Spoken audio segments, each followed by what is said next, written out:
Hello friends, welcome back to Anvesha channel. आज हम लोग पढ़ेंगे खड़ी बोली और फोर्ट विलियम कॉलेज। ठीक है, ये जो टॉपिक है ये यूजीसी नेट के सिलेबस में है। ठीक है, यूनिट 4 में।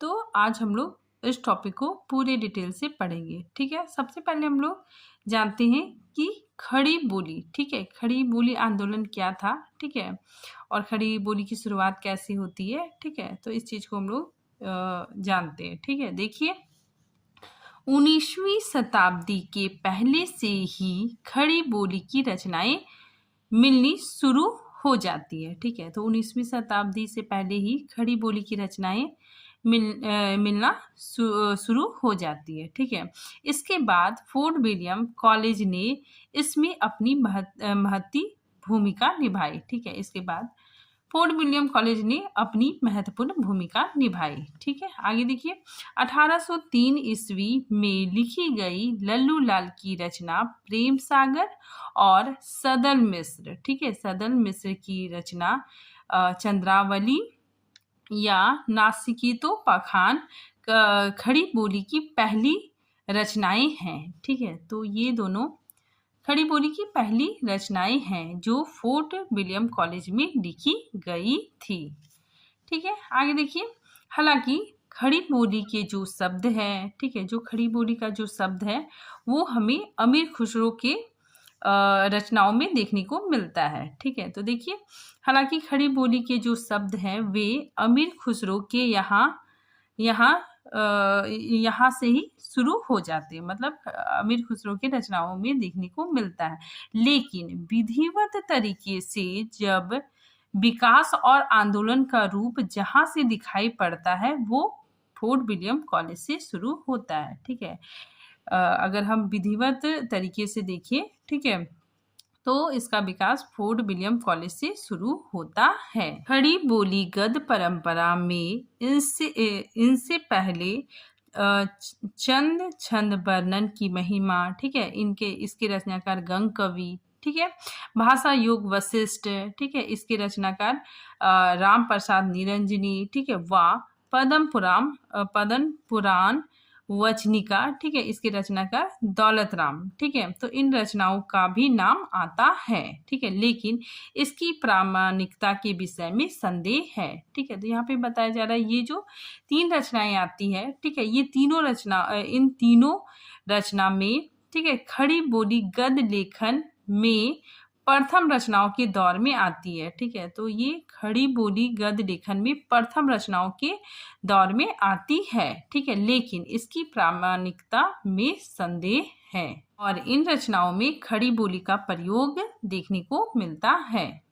खड़ी बोली हिंदी गद्य के विकास में भारतेंदु से पूर्व हिंदी के 4 लेखकों का योगदान उल्लेखनीय है। ठीक है, तो ये जो लेखक है, ठीक है, ये फोर्ट विलियम कॉलेज से ये दोनों संबंधित थे। ठीक है, तो इन 4 लेखकों का बहुत ज़्यादा योगदान रहा। ठीक है, खड़ी बोली को आगे बढ़ाने में, ठीक है, खड़ी बोली के विकास में।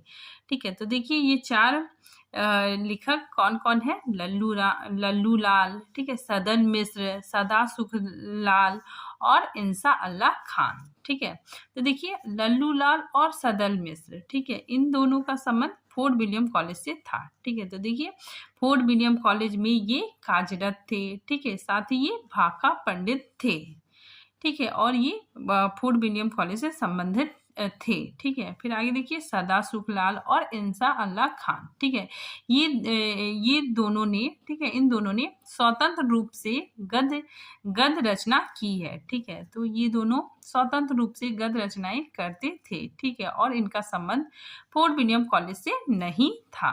ठीक है, तो ऐसा प्रश्न पूछा जाता है कि फोर्ट विलियम कॉलेज से किन विद्वानों का संबंध था? तो लल्लू लाल और सदल मिश्र। ठीक है, और सदा सुखलाल और इंसा अल्लाह खान, ठीक है, इनका संबंध फोर्ट विलियम कॉलेज से नहीं था। ठीक है, फिर आगे देखिए फोर्ट विलियम कॉलेज के बाहर, ठीक है, ये लोग फोर्ट विलियम के कॉलेज के बाहर मुंशी सदा सुखलाल नियाज व इंसा अल्लाह खान का नाम गद्य लेखक के रूप में विख्यात है। ठीक है, तो इन दोनों का नाम गद्य लेखक के रूप में विख्यात है। ठीक है, साथ ही ये फोर्ट विलियम कॉलेज के बाहर थे। ठीक है, फिर आगे देखिए, सदा सुखलाल की रचना सुख सागर के आधार पर शुक्ल जी ने उनकी भाषा की प्रशंसा की है। ठीक है, तो शुक्ल जी ने सदा सुखलाल की भाषा की प्रशंसा की है। ठीक है, फिर आगे देखिए, हालांकि कुछ विद्वानों को इस रचना की प्रामाणिकता के संबंध में संदेह है। ठीक है, जबकि कुछ विद्वानों को ये जो रचना है सुख सागर, ठीक है, तो इस रचना की प्रामाणिकता के संबंध में संदेह है। ठीक है, लेकिन शुक्ल जी ने सदा सुखलाल की जो रचना है सुख सागर, ठीक है, उनकी भाषा की प्रशंसा की है। आगे देखिए, इंसा अल्लाह खां की रचना रानी केतकी की कहानी या उदय भान चरित्र के आधार पर शुक्ल जी ने इनकी भाषा को 4 लेखकों में सबसे चटकीली, मटकूली और मुहावरेदार कहा है। ठीक है, काफी इंपॉर्टेंट है।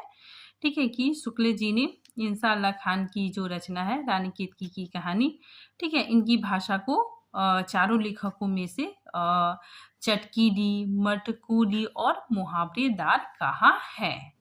ठीक है, आगे देखिए, आरंभिक हिंदी को रूप देने का श्रेय उपयुक्त 4 लेखकों को है। ठीक है, तो आरंभिक हिंदी को रूप देने का श्रेय इन्हीं 4 लेखकों को है। ठीक है, लल्लू लाल, सदल मिश्र, सदा सुखलाल और इंसा अल्लाह खां।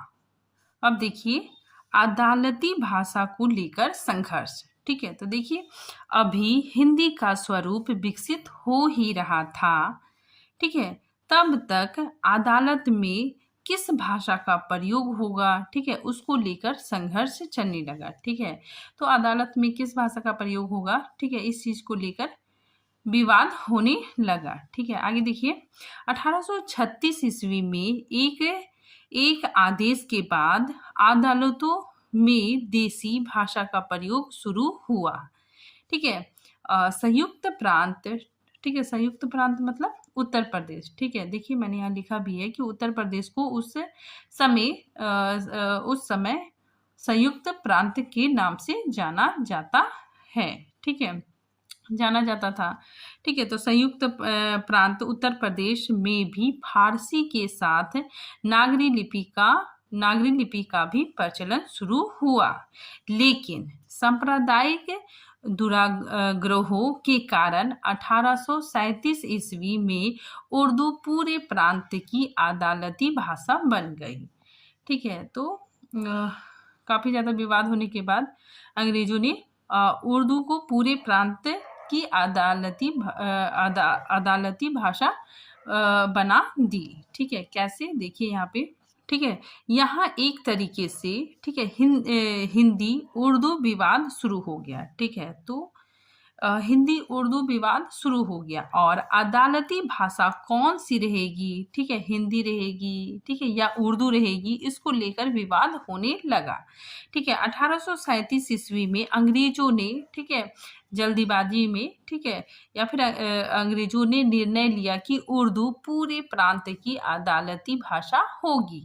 ठीक है, यह विवाद, ठीक है, हिंदी उर्दू विवाद लेकर अंग्रेजों के भी 2 दल हो गए। ठीक है, तो ये जो विवाद चल रहा था, ठीक है, इस विवाद में अंग्रेज, ठीक है, अंग्रेज भी 2 दल में बट गए। ठीक है, कुछ अंग्रेज हिंदी के पक्ष में थे, ठीक है, तो कुछ अंग्रेज उर्दू के पक्ष में थे। ठीक है, तो हिंदी उर्दू को लेकर अंग्रेजों के भी 2 दल हो गए। ठीक है, आगे देखिए, सर सैयद अहमद खान ने इस पूरे विवाद को सांप्रदायिक रंग दिया। ठीक है, तो सर सैयद अहमद खान ने, ठीक है, ये जो विवाद चल रहा था, ठीक है, इसको सांप्रदायिक रंग में रंग दिया। ठीक है, और उनका समर्थन गारसादा तारसी ने किया। ठीक है, तारसी ने खुलकर उर्दू का पक्ष लिया। ठीक है, और तथा हिंदी का विरोध किया। ठीक है, तो ये गारसादा तारसी को तो हम लोग जानते हैं। ठीक है, तो इन्होंने उर्दू का सपोर्ट किया। ठीक है, साथ ही हिंदी का विरोध किया। उस समय भी कुछ नेता अलग अलग समुदाय में थे। ठीक है, तो उस समय क्या था, जब हिंदी उर्दू का विवाद चल रहा था, ठीक है। तो उस समय कुछ नेता अलग अलग समुदाय के थे, ठीक है, जिसमें सर सैयद अहमद खान ने भाषा को, ठीक है, इन्होंने भाषा को एक सांप्रदायिक रंग दे दिया, ठीक है। तो इन्होंने भाषा को भी सांप्रदायिक में रख दिया, ठीक है। और उनका और गारशादास तारसी, ठीक है, गारशादास तारसी कौन थे? ये हिंदी साहित्य के प्रथम इतिहासकार हैं, ठीक है। तो इन्होंने उनका समर्थन किया, ठीक है। तारसी खुलकर उर्दू का पक्ष लेते हैं, ठीक है, तथा हिंदी का विरोध किया, ठीक है। यहाँ तक कि तारसी ने, ठीक है, गारशादास तारसी ने हिंदी को गंवारू भाषा भी कहा। आगे देखिए, उस कठिन समय में राजा शिव प्रसाद सितारे हिंद, ठीक है, इन्होंने हिंदी व नागरिक के पक्ष में अविस्मरणीय भूमिका निभाई, ठीक है। सन 1868 में उन्होंने फारसी लिपि के विरोध में सरकार को एक मेमोरेंडम भी भेजा, ठीक है। तो राजा शिव प्रसाद सितारे हिंद ने, ठीक है, शुरुआती दौर में स्टार्टिंग में काफ़ी ज़्यादा सपोर्ट किया, ठीक है। साथ ही 1868 में इन्होंने सरकार को एक मेमोरेंडम दिया, ठीक है। आगे देखिए, यहाँ पे एक तरफ सैयद अहमद खान थे, ठीक है, और दूसरी तरफ शिव प्रसाद सितारे हिंद थे, ठीक है। इन्होंने नागरिक के पक्ष में बहुत ही अहम भूमिका निभाई, ठीक है। तो शिव प्रसाद सितारे हिंद ने, ठीक है, नागरिक के पक्ष में बहुत अहम भूमिका निभाई, ठीक है। सन 1868 ईस्वी में इन्होंने फारसी लिपि के विरोध में सरकार को एक मेमोरेंडम दिया, ठीक है। बात शुरू हुई थी 1836 ईस्वी में, ठीक है, लेकिन 1868 तक लगभग 30 साल, ठीक है, 30 साल के आसपास लग गया, ठीक है, फारसी का विरोध करने में और हिंदी के प्रति एक मेमोरेंडम देने में, ठीक है। तो काफी ज्यादा समय लग गया, ठीक है। मतलब बात शुरू हुई थी, ठीक है, 1836 ईस्वी में, ठीक है, और 1868 ईस्वी तक मतलब कम से कम 30 साल लग गया, ठीक है, फारसी का विरोध करने में, ठीक है, और हिंदी के प्रति एक मेमोरेंडम देने में, ठीक है। तो राजा शिव प्रसाद सिंह ने 1868 में मेमोरेंडम दिया, ठीक है। तो मतलब लगभग 30 साल लग गया, ठीक है। आगे देखिए, शिव प्रसाद जी ने शिष्ट हिंदी में कई ग्रंथों की रचना की, ठीक है। हालांकि बाद में वे अरबी फारसी से लदी उर्दू की ओर झुक गए, ठीक है। तो यहाँ पे बताया जा रहा है कि जो राजा शिव प्रसाद सितारे हिंद थे, ठीक है, इन्होंने हिंदी में कई रचनाएं रची, ठीक है, और इन्होंने काफ़ी ज़्यादा हिंदी को सपोर्ट किया, ठीक है। लेकिन बाद में, ठीक है, बाद में ये धीरे धीरे अरबी फारसी से लदी उर्दू की ओर इनका झुकाव हो गया, ठीक है। आगे देखिए, शिव प्रसाद सितारे हिंद के बदले दृष्टिकोण, ठीक है, इनका दृष्टिकोण बदल गया, ठीक है। बदले दृष्टिकोण व उनके उर्दू प्रधान अखबार बनारस अखबार के विरोध में राजा लक्ष्मण सिंह सामने आए, ठीक है। तो इनका जो दृष्टिकोण था, ठीक है, ये बदल रहा था, ठीक है। साथ ही ये उर्दू के प्रति ज़्यादा झुकाव हो रहे थे, ठीक है, और इनका बनारस अखबार में भी उर्दू की प्रधानता थी, ठीक है। तो इनके विरोध में राजा लक्ष्मण सिंह सामने खड़े हुए, राजा लक्ष्मण सिंह इनके विरोध में खड़े हुए। उन्होंने अभिज्ञान शकुंतलम का 1862 ईस्वी में विशुद्ध हिंदी में अनुवाद किया, ठीक है। आगे देखिए, राजा लक्ष्मण इनका मानना था कि हिंदी उर्दू न्यारी न्यारी भाषाएं हैं और ये संस्कृत निष्ठ भाषा के पक्षधर थे, ठीक है। तो काफ़ी इम्पोर्टेंट है कि ये संस्कृत निष्ठ, ठीक है, संस्कृत निष्ठ हिंदी के पक्षधर थे, संस्कृत के शब्दों के प्रयोग के समर्थक थे, ठीक है। इन्होंने अभिज्ञान शकुंतलम, जो कि कालिदास का नाटक है, ठीक है, उनका अनुवाद इन्होंने संस्कृत निष्ठ हिंदी में किया, ठीक है। फिर आगे देखिए, पंजाब में नवीन चंद्र राय हिंदी में ब्रह्म समाज का प्रचार कर रहे थे, ठीक है। तो ये भी हिंदी, ठीक है, हिंदी में ब्रह्म समाज का प्रसार कर रहे थे। ठीक है, तो इससे भी हिंदी को काफ़ी ज़्यादा बढ़ावा मिला। ठीक है, फिर आगे देखिए, दयानंद सरस्वती ने आर्य समाज के माध्यम से हिंदी का प्रचार किया। ठीक है, फिर आगे देखिए, 1881 ईस्वी में बिहार में, ठीक है, बिहार में हिंदी प्रचार की आज्ञा मिली। ठीक है, तो यहाँ भी क्या हो रहा है, हिंदी का प्रचार हो रहा है। ठीक है, फिर आगे देखिए, बेल्लारी के जिलाधीश जॉर्ज कैम्पबेल ने गवर्नर थॉमस मुनरो को पत्र लिखकर उर्दू को हटाने की मांग की। ठीक है, तो इन्होंने क्या किया, उर्दू को हटाने की मांग की। ठीक है, तो यहाँ पे देखिए, अंग्रेजों में भी और थोड़ा अंग्रेजों में भी मतभेद हो रहा था। ठीक है, हिंदी उर्दू, ठीक है, इन दोनों चीज़ों को लेकर अंग्रेजों में भी मतभेद हो गया। ठीक है, और कैम्पबेल ने थॉमस मुनरो को आदेश दिया कि उर्दू को हटाया जाए। ठीक है, तो इन्होंने यह आदेश दिया कि उर्दू को हटाया जाए। ठीक है, और इसके बाद फारसी लिपि को हटा दिया गया। ठीक है, तो इसके बाद फारसी लिपि को हटा दिया गया। ठीक है, फिर आगे देखिए, 1893 ईस्वी में नागरी प्रचारणी सभा की स्थापना की गई। मालवीय ने नागरी लिपि के पक्ष में अंग्रेजी में पुस्तक लिखी। ठीक है, तो ये मालवीय जी है। ठीक है, इन्होंने भी काफी मेहनत किया। ठीक है, करीब 60,000 हस्ताक्षर कराकर मेमोरेंडम पेश किया था। ठीक है, जिसके बाद 1900 ईस्वी के आसपास जो नागरी लिपि है, ठीक है, उसे अदालतों में प्रवेश मिली। ठीक है, फिर आगे देखिए, साहित्य की भाषा के रूप में खड़ी बोली। 1900 ईस्वी में, ठीक है, 1900 ईस्वी में नागरी लिपि को अदालतों में प्रवेश मिल गया। ठीक है, तो 1900 ईस्वी में जो नागरी लिपि थी, ठीक है, उसको अदालतों में प्रवेश मिला।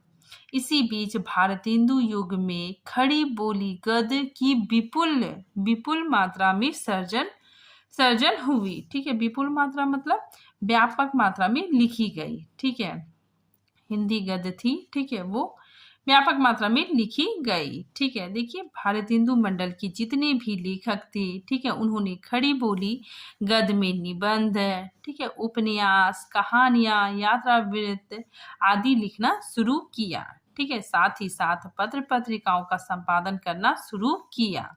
खड़ी बोली का स्वरूप धीरे धीरे विकसित हो रहा था। ठीक है, और व्यापक मात्रा में रचनाएं लिखी जा रही थी।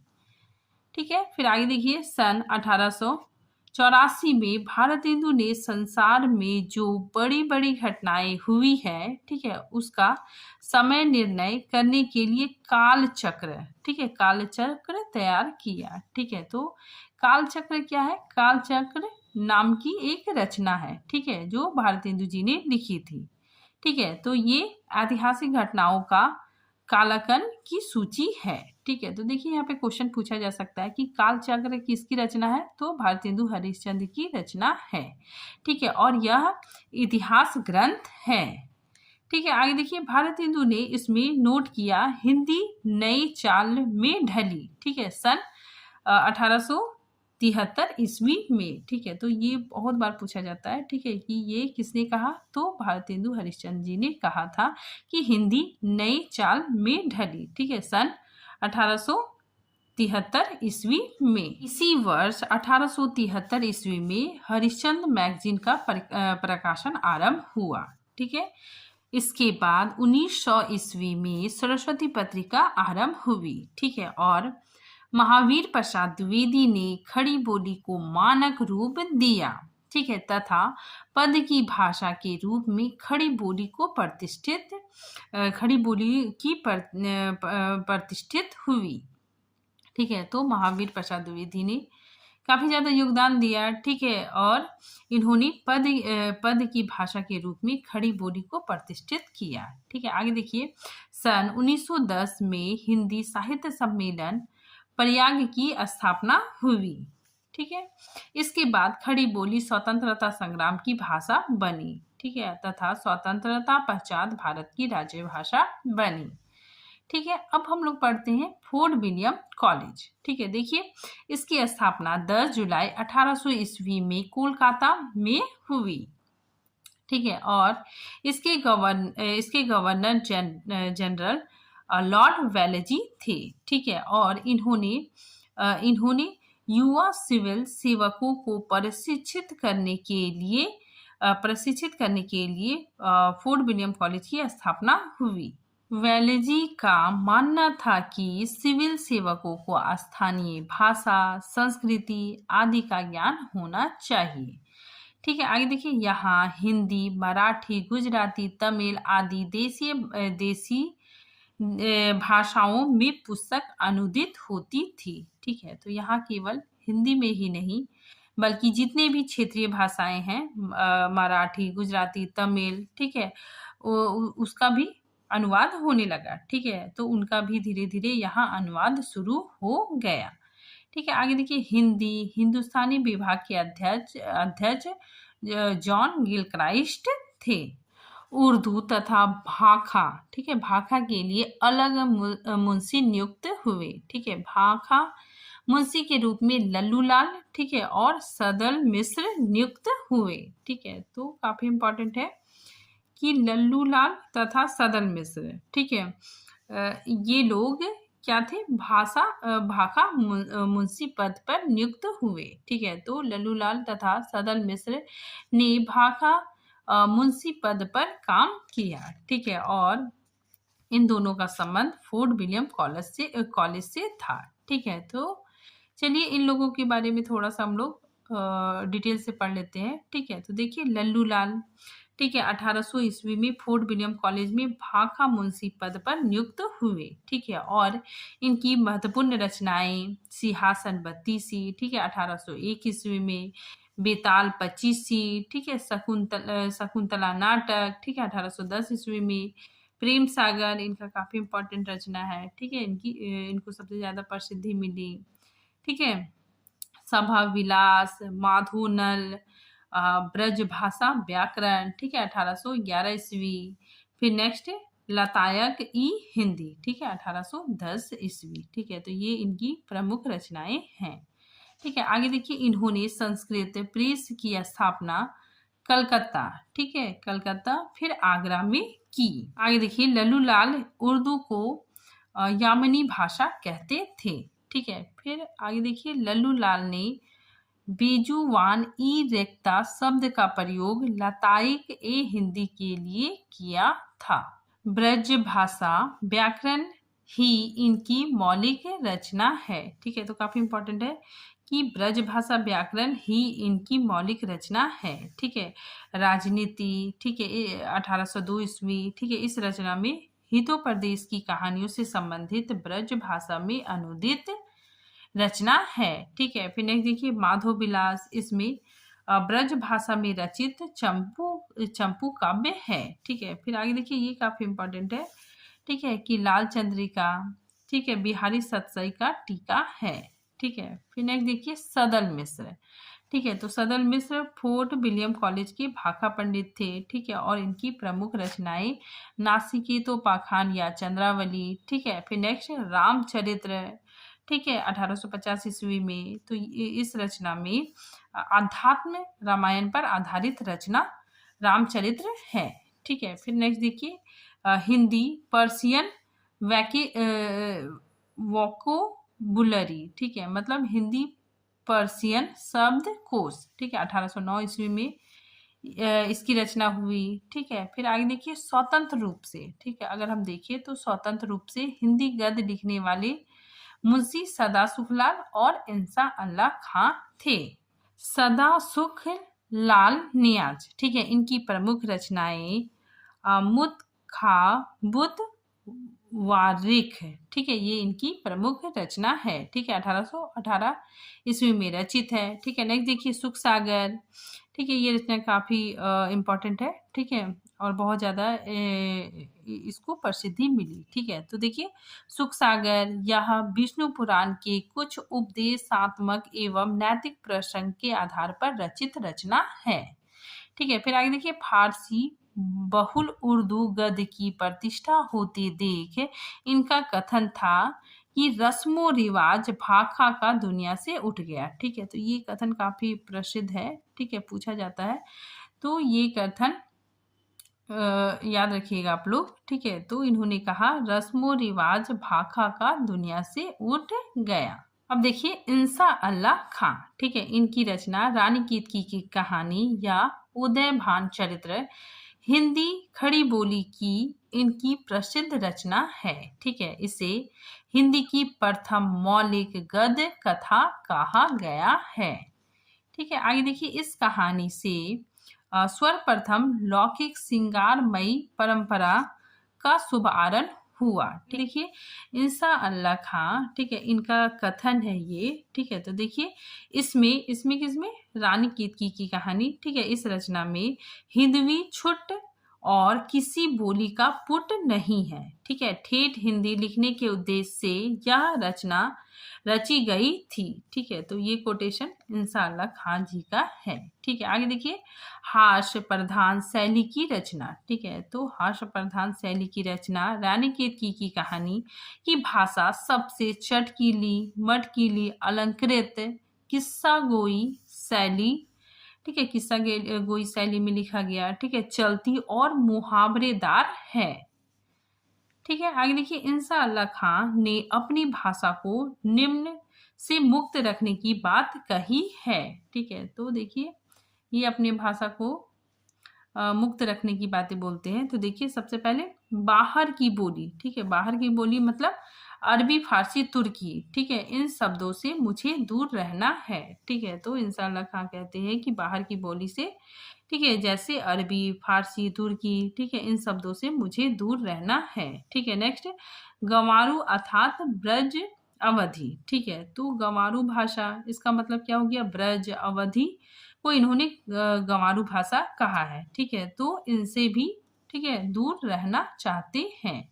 ठीक है, आगे देखिए भाखापन अर्थात संस्कृत के शब्दों का मेल। ठीक है, तो हिंदी भाषा में भाखापन मतलब संस्कृत के शब्दों का मेल नहीं होना चाहिए। ठीक है, तो ये अपनी भाषा में इन सारी चीजों से मुक्त रहना चाहते हैं। आगे देखिए नासिकी तो बखान की भाषा व्यवहारोपयोगी है। ठीक है, तथा जहां तक हो सका खड़ी बोली का व्यवहार किया गया है। ठीक है, परंतु ब्रज व पूर्वी भाषा के शब्द मिलते रहते हैं। ठीक है, तो इस रचना में खड़ी बोली का प्रयोग तो हुआ है। ठीक है, लेकिन कहीं कहीं ब्रज और पूर्वी भाषा के शब्द मिलते हैं। ठीक है, क्योंकि जो सदन मिश्र है, ठीक है, ये आरा बिहार के रहने वाले थे। ठीक है, तो जाहिर सी बात है कि उनकी भाषाओं में थोड़ा सा पूर्वीपन रहेगा। ठीक है, तो उनकी भाषा में हमें पूर्वीपन देखने को मिलता है। ठीक, क्रांतिकारी भूमिका ना भी हो परंतु हिंदी भाषा व खड़ी बोली को आगे बढ़ाने के लिए फोर्ट विलियम कॉलेज की संस्थानिक भूमिका को भुलाया नहीं जा सकता। ठीक है, इनका जो सहयोग है, ठीक है, उसको भुलाया नहीं जा सकता। ठीक है, आगे देखिए हिंदी में अनुवाद व नई पुस्तकों के लेखन में सुनियोजित हिंदी भाषा की नींव रखी गई। ठीक है, तो फोर्ट विलियम कॉलेज ने काफी ज्यादा योगदान दिया। ठीक है, हिंदी भाषा के विकास में, ठीक है, काफी ज्यादा योगदान दिया। ठीक है, इनके योगदान को, ठीक है, हम लोग भुला नहीं सकते हैं। ठीक है, तो ये जो टॉपिक है यहीं पे समाप्त होता है। ठीक है, मिलते हैं नेक्स्ट टॉपिक के साथ, तब तक के लिए थैंक यू।